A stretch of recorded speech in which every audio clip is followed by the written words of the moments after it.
एक महत्त्वाची बातमी, कृषी मंत्री माणिकराव कोकाटेंनी मोठी घोषणा केलेली आहे। अजित पवारांना खुश करण्यासाठी ते अजित पोर्टल सुरू करणार असल्याची माहिती मिळते। यापुढे कृषी विभागामधील सर्व लाभाच्या आणि अनुदानाच्या सर्व योजनांसाठी एक खिडकी योजना सुरू करणार असल्याची माहिती मिळते।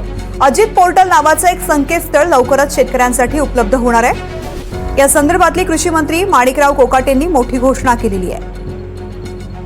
सागर कुलकर्णी माझे सहकारी या संदर्भातली माहिती देतात। सागर, शेतकऱ्यांसाठी एक चांगलं पोर्टल तयार करण्याचा कृषी मंत्र्यांचा मानस, मात्र त्याला नाव अजित देणार असल्याचं कळतंय।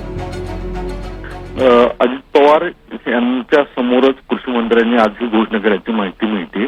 त्याच्यामध्ये अजित पवारांना कुठे ना कुठेतरी खुश करण्याचा प्रयत्न कृषी मंत्री करू पाहतात की काय, असे एक शंका तयार होते। याचं प्रमुख कारण म्हणजे कृषी वेगवेगळ्या योजना, त्याचा लाभार्थी यांसाठी एक पोर्टल तयार करणे हे चुकीचं नाही आहे, पण या पोर्टलला नाव मात्र अजित पर्व कार्यक्रमामध्येच अजित पोर्टल नावाने घोषणा करणं, याच्यावरनं नवा वाद निर्माण होण्याची शक्यता नाकारता येत नाही आहे। कुठे ना कुठेतरी अजित पवारांच्याच नावाचा उल्लेख करणारा पोर्टल सुरू करायला कृषी मंत्र्यांची भूमिका ही कुठेतरी वादाची भूमिका ठरण्याची शक्यता नाकारता येत नाही। निश्चित सागर, धन्यवाद संपूर्ण माहितीसाठी। तर शेतकऱ्यांसाठी अजित पोर्टल सुरू होणार आहे। कृषी मंत्र्यांचा त्याला अजित नाव देण्याचा मानस आहे, मात्र या नावामुळे वादंग निर्माण होण्याची सुद्धा शक्यता निर्माण झाली आहे।